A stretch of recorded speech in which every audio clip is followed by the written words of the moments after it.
La majorité des hommes aujourd'hui se sentent frustrés. Moi, je ne conseille pas ça. Lui-même, il doit se poser des questions. C'est très bon pour un couple. Souvent, l'homme est fatigué. Quand la femme n'est pas satisfaite, elle va voir le voisin.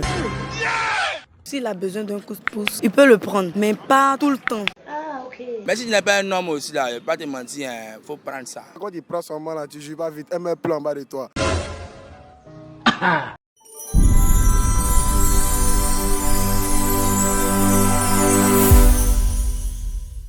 Bonjour internautes, nous sommes ravis d'être encore en votre compagnie pour une nouvelle émission. Aujourd'hui, nous sommes à Port-Boué et le sujet est: que pensez-vous des aphrodisiaques avant les rapports sexuels? Surtout, n'oubliez pas de vous abonner, liker et aussi partager. Commentez parce que votre réaction nous intéresse et on m'a saisi. À plus tard. Madame. Bonjour, madame. Que pensez-vous des aphrodisiaques avant les rapports sexuels? Bon, pour moi, ce n'est pas nécessaire parce que la majorité des hommes aujourd'hui se sentent frustrés. Pour moi, c'est de la frustration. Sinon, un homme n'est pas obligé d'aller prendre des aphrodisiaques avant les rapports. Il y a aussi un aspect qui est là. Il y a des jeunes filles aujourd'hui: ah bébé, tu ne m'as pas bien fait le oui. Moi, je pense qu'un bon coup bien fait, il n'y a pas de problème à cela. Donc, en tout cas, moi, je ne conseille pas ça. Maintenant, il y a un autre cas aussi qui est là. Parce que c'est la femme qui reçoit. Si tu sens que vraiment ton chéri n'est pas dans ton level, ou bien tu sens que tu ne sens pas la chose, ah bébé, il va t'aider à te soigner. Vous allez voir les tradis patriciennes, mais je ne suis pas d'accord qu'il aille prendre des aphrodisiaques et après, c'est-à-dire, et le jour où il n'y a pas le temps de ça. Point d'interrogation. Parce que les envies, ça vient. Donc, c'est mon opinion. Pour moi, c'est pas bon. C'est pas préférable de prendre des aphrodisiaques. Ah bon, tu trouves, hein? Parce qu'au fait, au fur et à mesure, ça crée d'autres problèmes. Même pas ça, mais moralement. Un homme qui n'est pas capable d'avoir des rapports avec une femme sans des aphrodisiaques, je trouve que lui-même, il doit se poser des questions. Et même la fille, même, elle doit être: ah bon, mon gars là, s'il n'a pas bu médicament, il peut rien me faire. C'est-à-dire, il n'est pas en tas. Donc, tu vois la chose, non? C'est comme ça, moi, je vois la chose. C'est comme ça, je perçois la chose. D'accord, merci madame. De rien. Bonne journée. Merci. Bon, madame. Que pensez-vous des aphrodisiaques avant les rapports sexuels? Bon, moi, je trouve que les aphrodisiaques, c'est très bon pour un couple. Souvent, l'homme est fatigué. L'homme, tellement tu travailles toute la semaine, tu deviens comme un moteur, un poussé de marée. Donc, il faut que tu prends ça pour pouvoir étouffer le moteur, que ça démarre très bien. La femme même demande ça souvent. Quand la femme n'est pas satisfaite, elle va voir le voisin. Pour ne pas qu'elle va voir le voisin, donc tu dois chercher un truc pour pouvoir te remonter. Il faut debout. Je trouve ça très très bon pour un homme. Et c'est bienvenu sur le marché. D'accord. Mais selon vous, il n'y a pas de conséquences après ce genre de choses? Non, les conséquences, à toucher la conséquence dans la vie. Il n'y a rien, il n'y a pas quelque chose qui n'a pas de conséquences. Mais ce qui est de conseiller, c'est le comprimé pour ne pas prendre. En comprimé, là, moi, je ne conseille pas à quelqu'un de prendre un comprimé. Tout ce qui est le jus, en fruits, les racines, là, c'est bon. Là, il n'y a pas de conséquences dedans. Mais par contre, le comprimé, là, tu prends ça, ça peut te créer problème. Mais les racines, là, ils ne pensent pas. Nos parents prennent ça des aïeux. Ils n'ont pas eu de conséquences pour ça. Donc moi-même, je prends ça. Je fais partie des garçons qui prennent. D'accord, merci monsieur. Ah, merci. Bonne soirée. Ah, merci aussi à vous. Madame. Bonjour. Que pensez-vous des hommes qui utilisent les Viagra, les Atoté, ces gens des aphrodisiaques là avant les rapports sexuels? Bon, moi, je pense que ce n'est pas trop conseillé parce qu'il y a des conséquences. Obsolète, quasiment. Après, tu peux utiliser, maintenant, pas en abuser. Il y a des personnes qui prennent ça tout le temps. Voilà, c'est ce qui n'est pas conseillé. Mais il y a des gens aussi qui ont besoin d'un coup de pouce pour pouvoir vraiment être performants. Donc, je pense que ne pas en abuser, c'est la meilleure des choses. Parce que le prendre ça tout le temps, ça peut te créer des problèmes. Et puis après, ce que tu veux éviter, c'est ce qui va arriver. Voilà, c'est mon avis. Même si votre homme, lui, sans avoir pris ça là, il ne peut pas faire quelque chose au lit. Quelle sera votre réaction? Donc c'est ce que j'ai dit là. Il y a des gens qui ont besoin d'un coup de pouce. S'il a besoin d'un coup de pouce, il peut le prendre. Mais pas tout le temps. Ah, ok. Le prendre ça tout le temps, non. C'est pas conseillé pour moi. Ça devient un grand problème à Oui. Parce que forcément, il y aura des conséquences après. Voilà. En voulant le prendre tout le temps, peut-être tu auras des éjaculations précoces, tu ne vas pas pouvoir te retenir, tout ça. Donc pour ma part, moi je pense qu'il ne faut pas en abuser. Je peux prendre ça de temps en temps, mais pas en abuser. Donc merci madame. Merci. Bonne journée.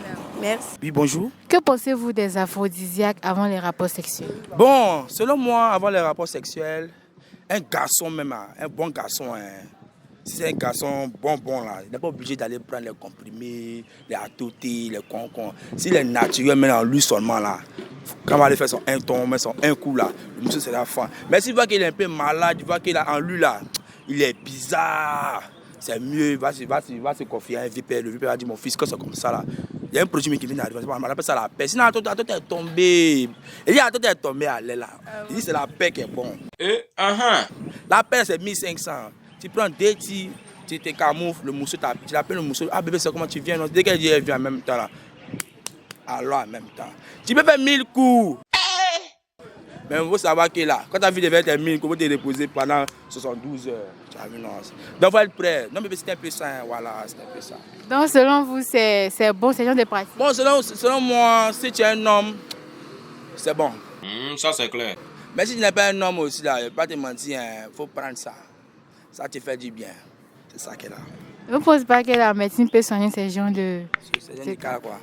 Bon, la médecine, bon, ça dépend de la médecine. C'est la médecine traditionnelle. Il y a plusieurs médecines qui viennent d'arriver maintenant. Donc, tu vois, non. De toutes les façons, il faut se soigner pour pouvoir développer aussi. Mais si tu ne te soignes pas là, c'est pas bon aussi. Par exemple, là, donc, les médecines traditionnelles. Mais les plantes sont bonnes, hein. Les plantes sont mal là. C'est très bon. Voilà, c'est un peu comme ça. Voilà. Non, merci, monsieur. Ok, pas de souci. De quoi? Bonjour. Nous, tu me fais tout pour ça aussi. Bonjour, mademoiselle. Bonjour. Que pensez-vous des aphrodisiaques, des hommes qui utilisent des aphrodisiaques avant les rapports sexuels? Bon, personnellement, je ne blâme pas les personnes qui le font, mais ça peut avoir des effets secondaires, au fait, des gens négatifs.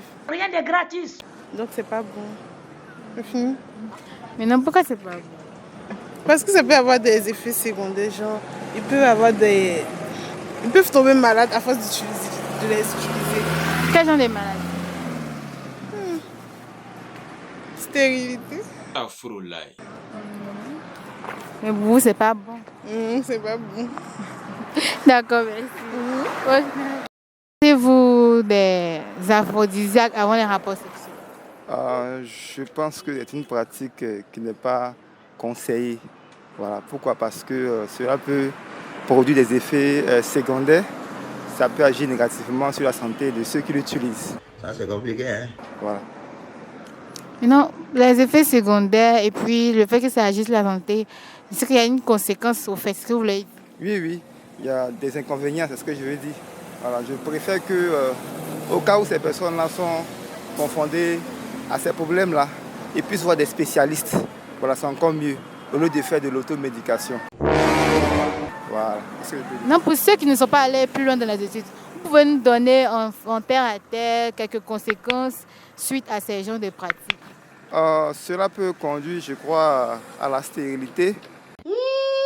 Cela peut également déformer l'appareil génital de l'homme et de la femme.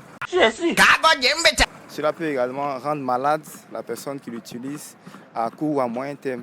Ah bon? Voilà, c'est ce que je peux dire. D'accord. Donc, merci, monsieur. Merci, mademoiselle. Bonne journée. À vous également. Bonjour madame. Que pensez-vous des aphrodisiaques avant les rapports sexuels? Bon, selon moi, je pense que c'est bien.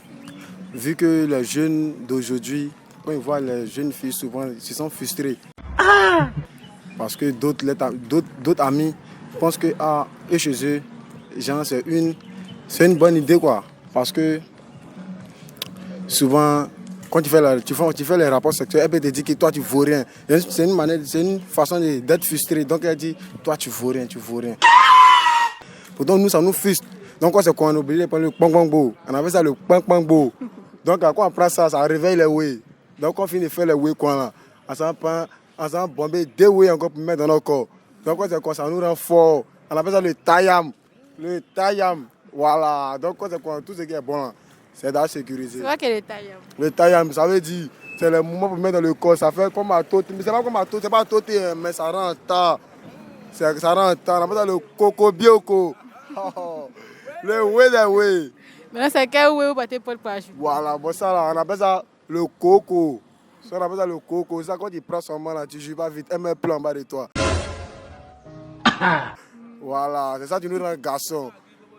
Voilà, c'est ça qui nous rend garçon. Donc, en gros, vous voulez dire que toutes ces pratiques-là sont nécessaires pour avoir les rapports sexuels? Oui, bien sûr, c'est nécessaire parce que d'autres n'utilisent pas. Quand ils font, la fille va dire, toi tu vaux rien au lit, Pourtant quand tu prends ça là, elle sait que tu es un garçon, mais toi tu lui dis pas que tu as pris, mais toi tu sais que tu as pris. C'est un dossier qui est complexe. Voilà. Mais les hommes naturellement qui arrivent à satisfaire les femmes. C'est que c'est giganté, boire les koutoukou, et boire les boissons pour mettre dans leur corps. Mais toi tu bois pas, mais je vite.